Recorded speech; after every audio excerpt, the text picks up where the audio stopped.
Bien, dice así la palabra del Señor.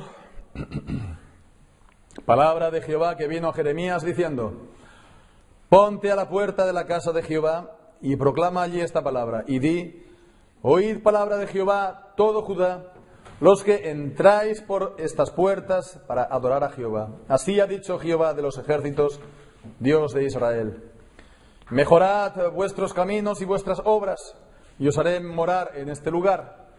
No fiéis en palabras de mentira diciendo: templo de Jehová, templo de Jehová, templo de Jehová es este.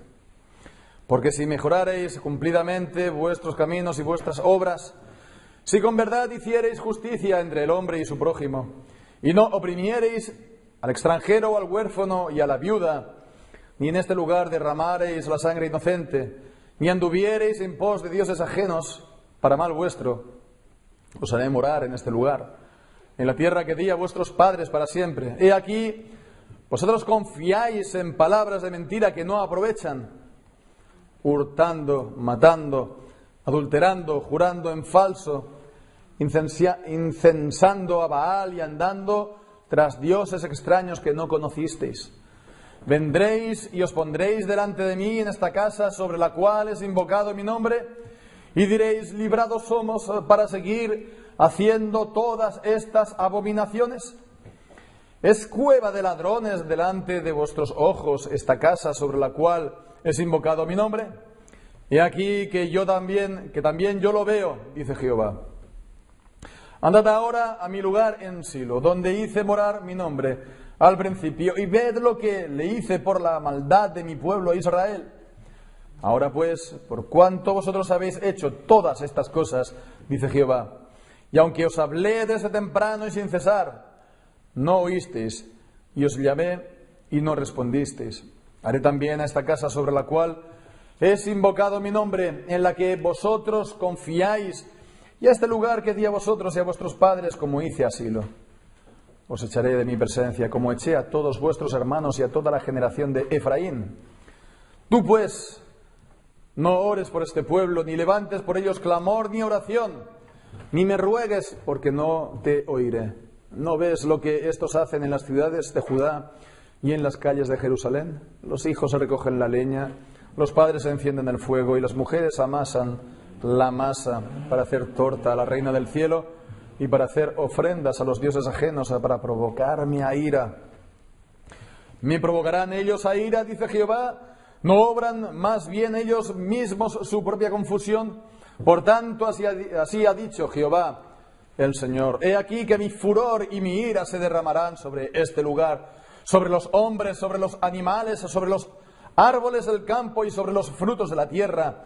Se encenderán y no se apagarán. Así ha dicho Jehová de los ejércitos, Dios de Israel: añadid vuestros holocaustos sobre vuestros sacrificios y comed la carne. Porque no hablé yo con vuestros padres, ni nada les mandé acerca de holocaustos y de víctimas el día que los saqué de la tierra de Egipto. Mas esto les mandé, diciendo: escuchad mi voz y seré a vosotros por Dios, y vosotros me seréis por pueblo, y andad en todo camino que yo os mande, para que os vaya bien. Y no oyeron ni inclinaron su oído, antes caminaron en sus propios consejos, en la dureza de su corazón malvado, y fueron hacia atrás y no hacia adelante, desde el día que vuestros padres salieron de la tierra de Egipto hasta hoy. Y os envié todos los profetas, mis siervos, enviándolos desde temprano y sin cesar, pero no me oyeron, ni inclinaron su oído, sino que endurecieron su cerviz e hicieron peor que sus padres. Tú pues les dirás todas estas palabras, pero no te irán. Los llamarás y no te responderán. Les dirás, por tanto: esta es la nación que no escuchó la voz de Jehová su Dios, ni admitió corrección. Pereció la verdad, y de la boca de ellas fue cortada. Corta tu cabello y arrójalo, y levanta llanto sobre las alturas, porque Jehová ha aborrecido y ha dejado a la generación objeto de su ira. Porque los hijos de Judá han hecho lo malo ante mis ojos, dice Jehová. Pusieron sus abominaciones en la casa sobre la cual fue invocado mi nombre, amancillándola, y han edificado los lugares altos de Tofet, que está en el valle del hijo de Hinnom, para quemar al fuego a sus hijos y a sus hijas, cosa que yo no les mandé, ni subió a mi corazón. Por tanto, he aquí vendrán días, ha dicho Jehová, en que no se diga más Tofet ni valle del hijo de Hinnom, sino valle de la matanza, y serán enterrados en Tofet por no haber lugar. Y serán los cuerpos muertos de este pueblo para comida de las aves del cielo y de las bestias de la tierra, y no habrá quien las espante. Y haré cesar de las ciudades de Judá y de las calles de Jerusalén la voz de gozo y la voz de alegría, la voz de esposo y la voz de esposa, porque la tierra será desolada. En aquel tiempo, dice Jehová, sacarán los huesos de los reyes de Judá, y los huesos de sus príncipes, y los huesos de los sacerdotes, y los huesos de los profetas, y los huesos de los moradores de Jerusalén fuera de sus sepulcros, y los esparcirán al sol y a la luna y a todo el ejército del cielo, a quienes amaron y a quienes sirvieron, en pos de quienes anduvieron, a quienes preguntaron y ante quienes se postraron. No serán recogidos ni enterrados, serán como estiércol sobre la faz de la tierra. Y escogerá la muerte antes que la vida, todo el resto que quede de esta mala generación, en todos los lugares a donde arroje yo a los que queden, dice Jehová de los ejércitos. Amén. Señor, bendiga su santa palabra. Ya hemos dicho en las semanas anteriores, ¿no?, que el libro de Jeremías se caracteriza sobre todo por ser un libro, bueno, no exclusivamente, pero sí hay bastantes sermones. Ahí vemos que lo que hemos visto del capítulo 2 hasta el capítulo 7 era básicamente sermones. Y estamos en este capítulo 7, en la primera mitad del mismo, ante uno de los sermones más conocidos de Jeremías, ¿no?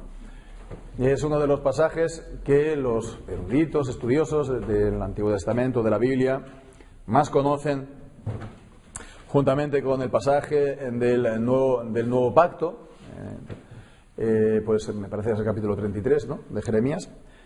Pues juntamente con ese pasaje, este es de los más conocidos de todo el libro. No sé si nos suena o que este pasaje es el que se conoce como el Sermón del Templo. Y el Sermón del Templo, bueno, en realidad no es todo lo que acabamos de leer, porque el Sermón el Sermón del Templo, propiamente dicho, llega hasta el versículo 15. Entonces sería breve, ¿verdad? No sería muy extenso, pero fijémonos que, bueno, es algo también interesante tenerlo presente, presente en mente, que nos encontramos algo muy parecido, ¿verdad?, en el capítulo 26. Si abrimos allí ahora la Biblia, en el capítulo 26, en el versículo 1, ¿qué leemos allí? Dice: en el principio del reinado de Joacim, hijo de Josías, rey de Judá, vino esta palabra de Jehová diciendo: así ha dicho Jehová, ponte en el atrio de la casa de Jehová y habla a todas las ciudades de Judá que vienen para adorar a la casa de Jehová todas las palabras que yo te mande a hablarles, no retengas palabra. Bueno, pues quizá oigan, se vuelvan cada uno a su buen camino, y me arrepentiré yo del mal que pienso hacerles por la maldad de sus obras. Dice: les dirás, pues, así ha dicho Jehová, si no me oyeres para andar en mi ley, la cual puse ante vosotros para atender a las palabras de mis siervos los profetas, que yo os envío desde el temprano y sin cesar, a los cuales habéis oído, yo pondré esta casa como Silo, y esta ciudad la pondré por maldición a todas las naciones de la tierra. Vemos que, aunque las palabras exactas pues varían un poco, el contenido esencialmente es el mismo. Podemos ver cómo el capítulo 26 es el resumen de pues tal vez el resumen, ¿no?, de todo lo que él estuvo predicando, Jeremías. Vemos que en ambos Jeremías está predicando a la puerta del templo, y bueno, pues esto nos lleva a pensar a muchos también. Yo soy también de esta misma opinión, que estamos ante el mismo sermón, aquí en el capítulo 7 y en el capítulo 26. Ya dijimos también en otras ocasiones que el libro de Jeremías, a veces es difícil seguirle, digamos, la pista, seguirle el orden cronológico. Y entonces, pues esto nos puede ayudar, porque vemos aquí en el capítulo 26, en el versículo 1, nos lo sitúa entonces cronológicamente. En el principio del reinado de Joacim, hijo de Josías, rey de Judá. Entonces, bueno, esto nos ayuda a pues ver que del capítulo 2 hasta el capítulo 6, pues serían los primeros sermones de Jeremías, su ministerio, entre comillas, de juventud, durante el reinado de Josías. Y entonces, estaríamos entonces hablando aproximadamente del año 622 a.C., y el primer año del rey Joacim, su hijo, pues sería en el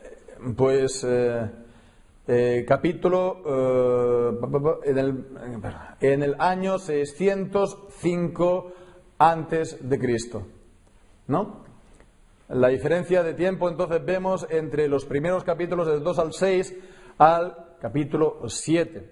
Y hay que tener en cuenta también, pues a todo esto, que en el entretiempo, ¿no?, en este periodo de tiempo hubo un acontecimiento importante, un acontecimiento, digamos, internacional importante. ¿Por qué? Porque en el año 609 antes de Cristo, Asiria, ¿no?, los caldeos, Asiria, pues fue conquistada por Babilonia. Asiria era la gran enemiga de Israel, que había deportado las 10 tribus del norte, y ahora pues se levanta este gran enemigo que va a desestabilizar completamente la región, todos los poderes, todos los países, el cercano Oriente Antiguo. Y bien, pues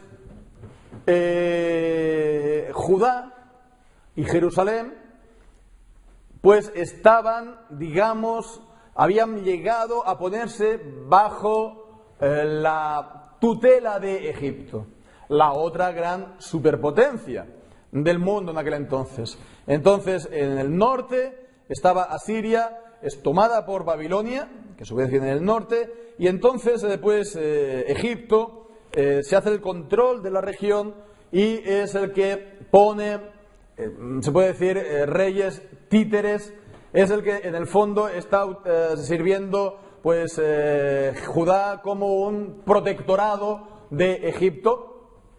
Y entonces el saber a la gente de Judá que tenía detrás a la segunda o primera, según se viera o quien lo viera, gran superpotencia mundial, pues eso les haría sentirse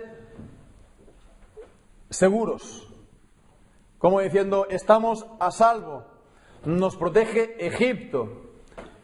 Bueno, sí, ha sido conquistado pues Asiria, Nínive, pero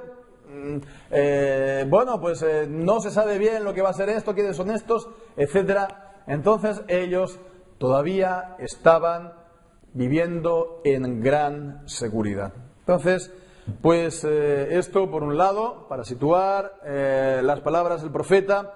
Por otro lado, hemos dicho que entre el 622 y el 605 son 17 años. 17 años en los que en principio no habría un registro de actividad del ministro. Si fuera así, pues entonces vemos 17 años, es mucho, ¿verdad? Eso nos enseñaría, si fuera así, a que el Señor pues envía a sus siervos los profetas a hablar, como vamos a ver, y repite una y otra vez en este capítulo, desde temprano y sin cesar. Es decir, una expresión para decir una y otra vez, ¿no?, incesantemente. Pero también el Señor a veces puede retraer y pues dejar de enviar la palabra.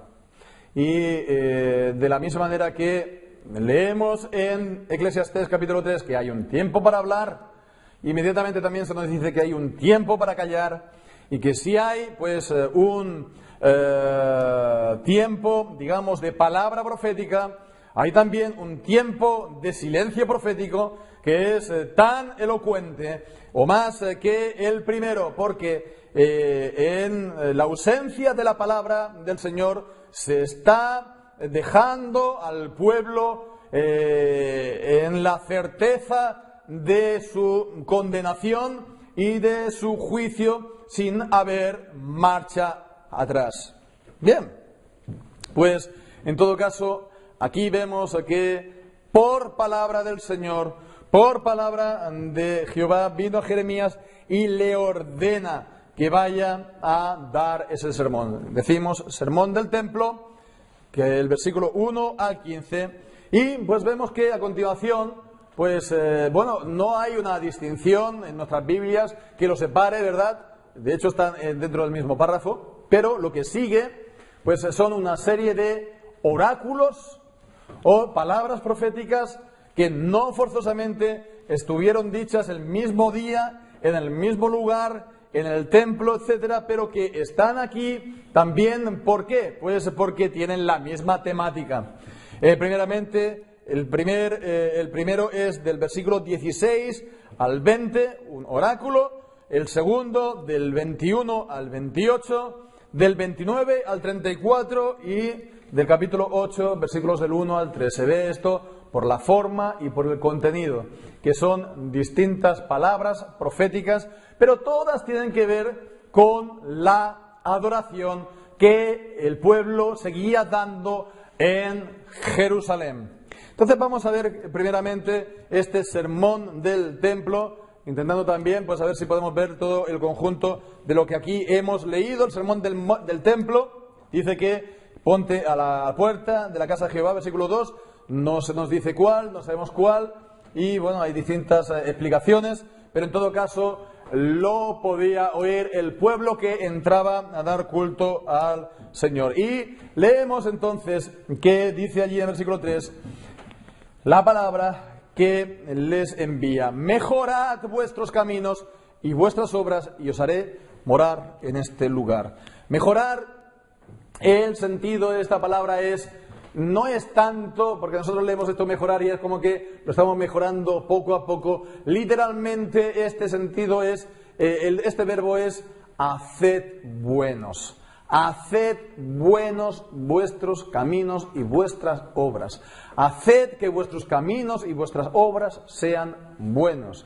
Entonces el camino se está refiriendo es algo más general, al hábito, al estilo de vida, y las obras son las acciones puntuales. Haced buenos vuestros caminos, vuestro estilo de vida, en general, cada día vuestras obras. Y si lo hacen, dice, os haré morar en este lugar. Esto es entonces un mandamiento acompañado con una promesa. Esto es, por lo tanto, que si se cumple este mandamiento, se iba a cumplir esta promesa. Por lo tanto, vemos que aquí estamos ante un ejemplo de la condicionalidad. El Señor pone unas condiciones. En el pacto de la gracia pone condiciones. Las bendiciones están ligadas al cumplimiento de la condición. Esto no significa que los hombres han de cumplir por sí mismos y por medio de sus fuerzas estas condiciones, sino que estas condiciones se cumplen evidentemente con la gracia de Dios, se cumplen evidentemente con Dios obrando en el corazón de las personas. Es Dios quien produce en vosotros el querer como el hacer por su buena voluntad, y eso es tanto en el Nuevo Testamento pero también en el Antiguo Testamento, porque el hombre sigue siendo lo mismo, de pecador y de incapaz de cumplir las condiciones del pacto por sí mismo. Entonces, dicho esto, vemos siempre hasta el último momento Dios está poniendo la condición, la condicionalidad, la condición. Si lo hacéis aquí, no seréis llevados a cautivos. Si realmente me obedecéis, si realmente hacéis buenos vuestros caminos y obras, vais a estar aquí y no seréis llevados cautivos. Bien, pues el problema es que realmente no fue así.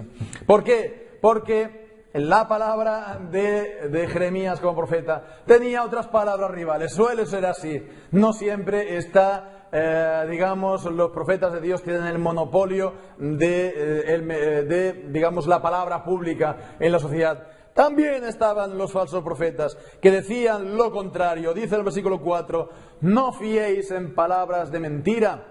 ¿Qué dirían los falsos profetas? No están dichos, pero ya lo hemos visto en los capítulos anteriores. No fiéis en las palabras de mentira diciendo, Templo de Jehová, templo de Jehová, templo de Jehová es este. En el hebreo se repetía hasta 3 veces las cosas, las ideas, como forma de ¿cómo se llama? Superlativo. Como cuando leemos en Isaías capítulo 6, santos, santos, santos Jehová. Pues entonces es para decir que es el sumamente santo, que Él es el santísimo. Bien, pues entonces estos estaban pues, templo de Jehová, templo de Jehová, templo de Jehová es este. Por lo tanto, como Dios tiene aquí su templo, como estamos dando el culto al Señor, pues entonces ningún mal nos va a acontecer. Vemos que esto es una manera de concebir la fe. Esto es una manera de concebir, pues, sí, el ser del pueblo de Dios o ser cristiano. Es una manera de concebir, la fe y las cosas de Dios como si fuera un talismán, ¿no? Tienes un talismán, te lo pones en el bolsillo y entonces todo te viene bien, la buena suerte.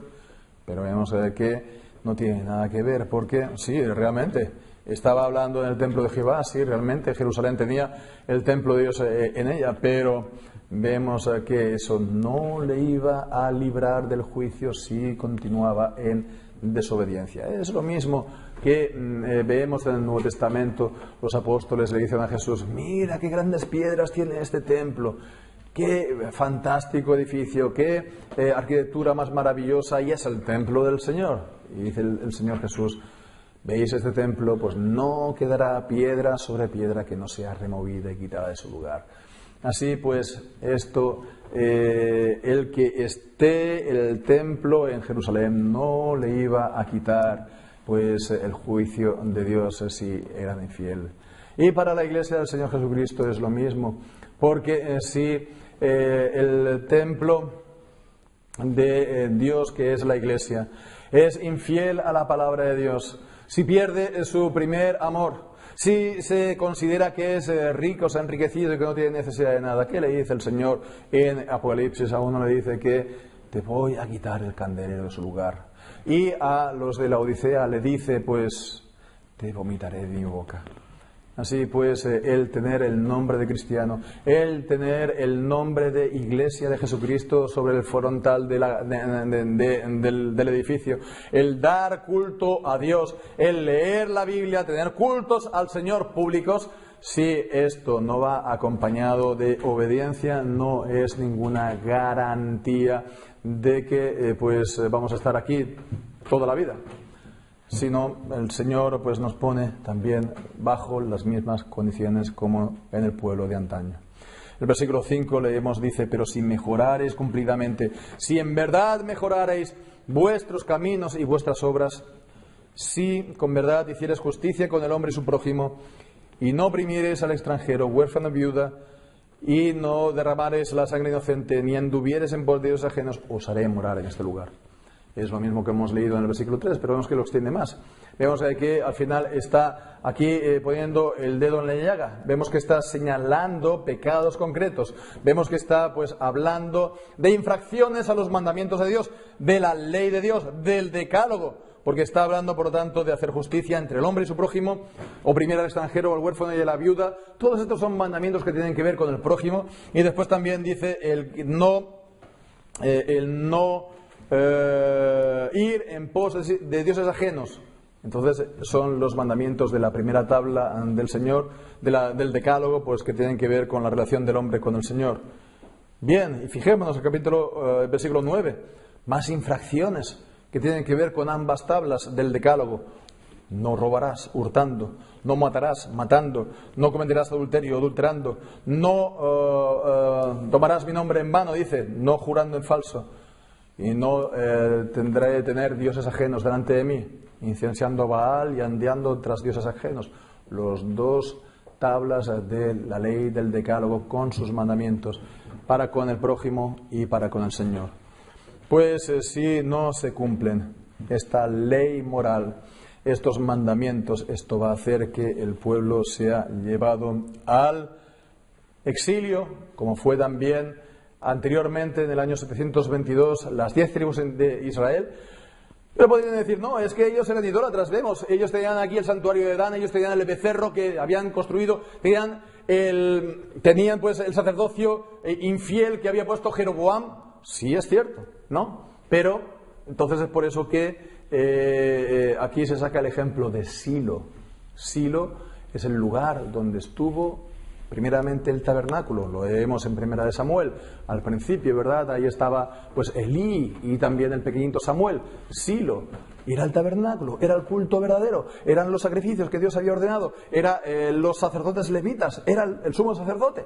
Entonces no había ninguna, digamos, idolatría en ese sentido. ¿Y qué ocurrió? Vemos que en el tiempo que estaba hablando Jeremías, Silo era un montón de ruinas. Era una pila de ruinas. ¿Por qué dice? Pues por la maldad de sus... bueno, sí, ya leemos, ¿verdad? Los hijos de Elí y pues el juicio que cayó sobre la casa de Elí, la familia de, como habíamos dicho también, del sumo sacerdote que estaba ahora también en Anatot, en fin, etcétera. Bueno, pues fijémonos lo que está diciendo aquí en este sermón del templo, porque también en el versículo 11, este es una declaración muy conocida, ¿verdad? Dice, es cueva de ladrones delante de vuestros ojos esta casa sobre la cual es invocado mi nombre. Conocido porque el Señor Jesús lo cita en el Nuevo Testamento cuando purifica el templo al principio de su ministerio y al final de su ministerio. Dice que mi casa será llamada casa de oración, pero vosotros la habéis convertido en cueva de ladrones. Es una aplicación de este texto, una citación, que aquí vemos, está hablando cueva de ladrones en el sentido, ¿qué es una cueva de ladrones? Un escondite, ¿no? Un escondite donde se metían los ladrones, de la misma manera que pues estaba escondido también pues David en su tiempo. Bueno, también habían ladrones que se escondían en cuevas. ¿Para qué? Para que de esa manera no los vieran. Esto pues está pues hablando bastante de la hipocresía del pueblo. Ellos estaban pues mostrando el aspecto exterior de dar culto a Dios, pero por dentro, fijémonos cómo estaba el corazón. E incluso también su vida y su comportamiento, que se evidenciaba ahí. Ellos, por lo tanto, eran una cueva de ladrones. En el Nuevo Testamento sería el equivalente de lo que leemos cuando Jesús le dice a los fariseos, sois unos sepulcros blanqueados. Vosotros sois unas tumbas, en el interior estáis llenos de inmundicia, de huesos, de cadáveres y de inmundicia, pero por dentro, por delante, por fuera tenéis un aspecto impecable, os han encarado y parecéis pues todo blancos, sois sepulcros blanqueados. Bien, pues todo esto es lo que nos dice la palabra de Dios. La ley, por lo tanto, se mantiene, tiene esta validez permanente. La palabra de Dios en ningún caso sanciona la infidelidad, la desobediencia y el pecado contra la ley de Dios. Hablábamos esta mañana de la motivación y lo que nos hace a nosotros cumplir lo que es el Evangelio, ¿verdad? El Evangelio es lo que nos hace cumplir el mandamiento para que sea en nosotros buenas obras, ¿verdad? Pero vemos que en ningún caso esto significa que la Biblia sanciona, ¿verdad?, la desobediencia y el pecado, porque aquí están igualmente las advertencias y las promesas de Dios, las promesas de Dios y las advertencias relacionadas con la ley y los mandamientos de Dios. Esto pues es lo que podríamos decir resumidamente en cuanto al templo. Pensemos en el templo, decíamos el oráculo siguiente, brevemente, vemos el versículo 16 al 20, primeramente pues está diciendo tú no ores por este pueblo, le está prohibiendo a Jeremías que interceda por este pueblo. Y bien, pues es algo parecido a lo que leemos en el Nuevo Testamento, que hay pecados por los cuales, dice el apóstol Juan, en 1 Juan capítulo 5, Él no pide que se pida, Él no pide que se ore. Hay pecados cuando ya se ha visto la contumacia, la rebeldía, el pecado consciente, reiterado, endurecido, pues desechado, no ores más por este pueblo. Y fijémonos lo que dice, ¿no? Que esto ocurrió cuando ocurría las cosas en público. ¿No ves lo que hacen estos en las ciudades de Judá y en las calles de Jerusalén? En las ciudades y en las calles de Jerusalén.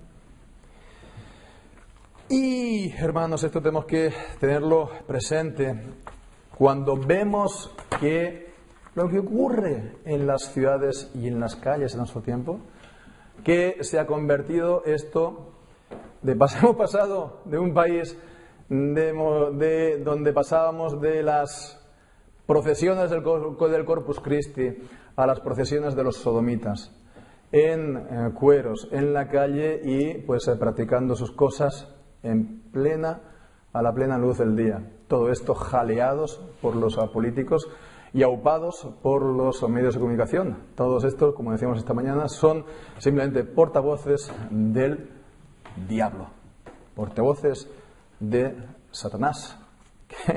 Y bien, pues es plenamente vigente lo que leemos aquí. ¿No ves lo que hacen estos en la ciudad de Judá y en las calles de Jerusalén? ¿No ves lo que está ocurriendo?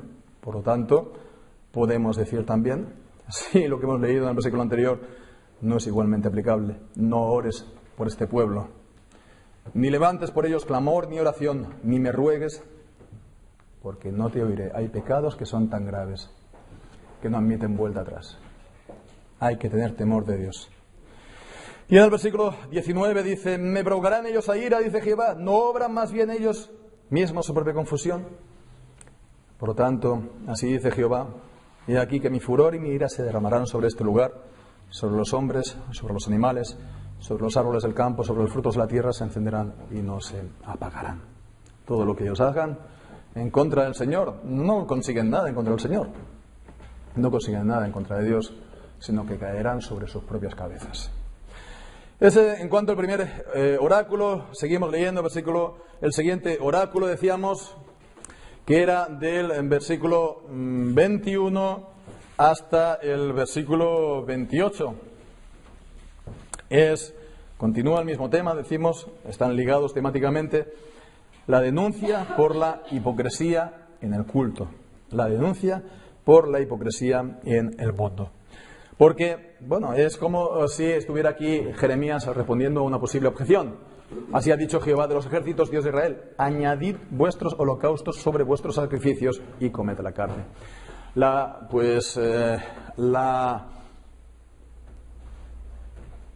posible objeción sería decir, lo que ya hemos avanzado también antes, es que lo que tenemos aquí en Jerusalén es el verdadero culto a Dios. Estamos dando culto en el templo que el Señor pues ha instituido, los animales que Él ha ordenado, la manera como Él ha dicho. Bueno, pues aquí, ¿qué nos dice en el versículo 21? Añadid vuestros holocaustos sobre vuestros sacrificios y comed la carne. ¿Y qué significa esto? Vemos que Dios está ordenando que se coma la carne de los holocaustos, pero los holocaustos no se podían comer. Los holocaustos tenían que ser enteramente quemados al Señor. Era un sacrificio pues de humo, de hecho. Bien, pues eso era para decir que realmente, y si se comía ese holocausto, no sería aceptado. Y esto es para decir que su sacrificio no sería aceptado. Los sacrificios que ellos hacían en ese estado de cosas, en ese estado de espíritu, en esa rebeldía, no les servía de nada. Era como comer la carne en los sacrificios, era como transgredir todas las ordenanzas que Dios había hecho. Y dice: yo no hablé con vuestros padres ni nada les mandé acerca de holocaustos y de víctimas en el día que los saqué de la tierra de Egipto. Bueno, sí, por supuesto que lo mandó en Levítico, en Éxodo, en Números, pero es para decir que no mandó el cumplimiento de esto y pensar que, bueno, si ya estoy cumpliendo esto, ya puedo hacer lo que quiera, ya puedo pues transgredir todos los mandamientos de la ley de Dios, como hemos visto, etcétera, etcétera. No puede ser así. Por lo tanto, Mas esto les mandé, dice: escuchad mi voz, y seré para vosotros por Dios, y vosotros me seréis a mí por pueblo. Escuchad mi voz. Esta promesa es también la promesa fundamental del pacto. yo seré a vosotros por Dios, vosotros me seríais a mí por pueblo. Escuchad mi voz. Si hacéis esto y hacéis los sacrificios que están ordenados, serán aceptos. Y seré a vosotros por Dios, y vosotros mi pueblo, y todos vuestros pecados os serán perdonados. Si no, no os van a servir de nada. Bien, pues esto es una cosa a tener en presente, ¿verdad? Porque la tendencia natural del hombre es pensar, bueno, las cosas de Dios en plan talismán, es decir, bueno, yo hago acto de presencia a la iglesia y esto ya me está bien, ¿no? Dios tendría que estar ya contento y sobre todo el pastor, que yo venga aquí a la iglesia y por lo tanto vengo aquí, me aseguro que me van a ir bien las cosas, puedo venir aquí una vez, 3 no, y si vengo dos domingos seguidos, pues me puedo pasar 6 domingos siguientes sin venir, ¿no? O alternos, y así voy haciendo, ¿no? Y vengo, pues, de dando en cuando para renovar el favor, para que no se diga que yo he completamente, pues, dejado, ni me ha distanciado, etcétera, etcétera, pero se toma así las cosas del Señor, ¿no?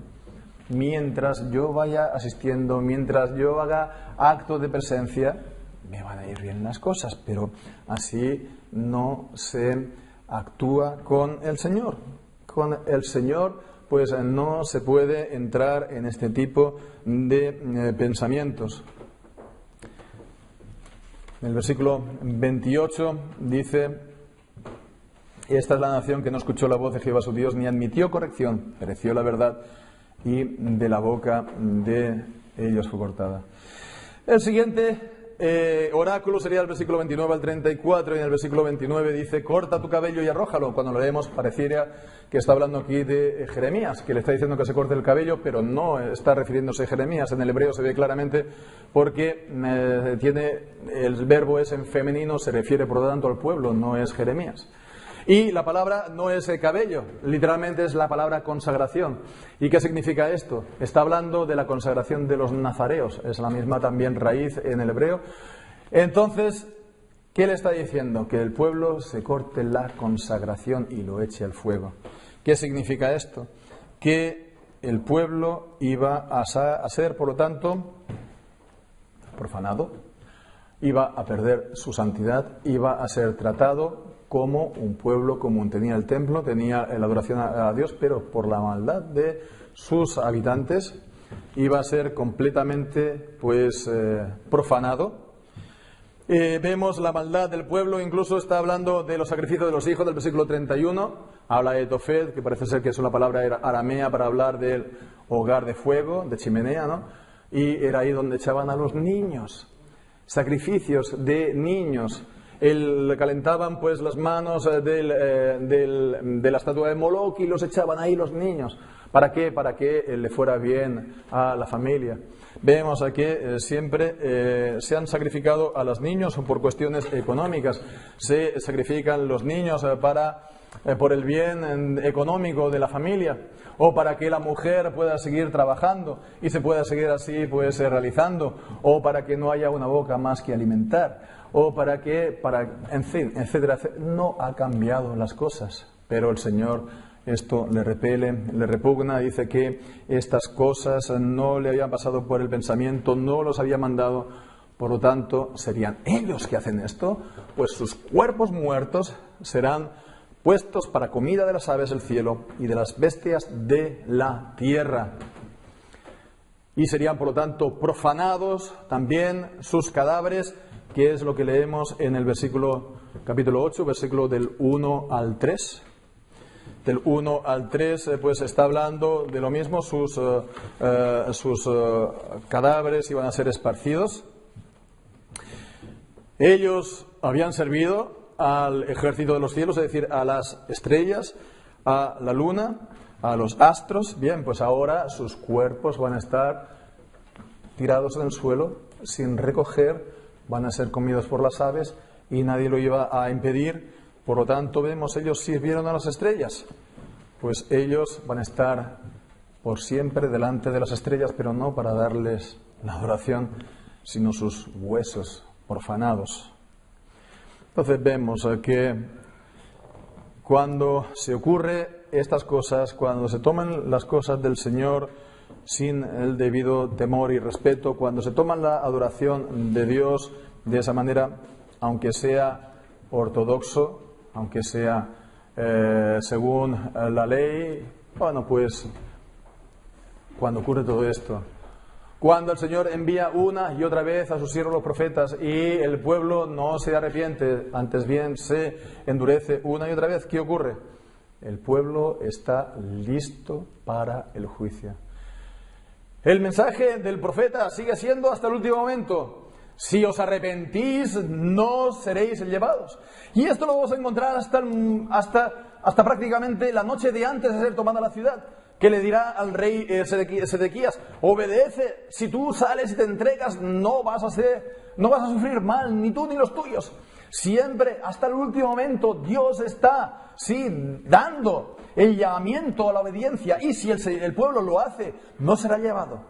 Pero el problema es que, esto es la paradoja, el pueblo está tan endurecido que cuantas más ofertas sinceras de parte de Dios se le hace, más se endurecen.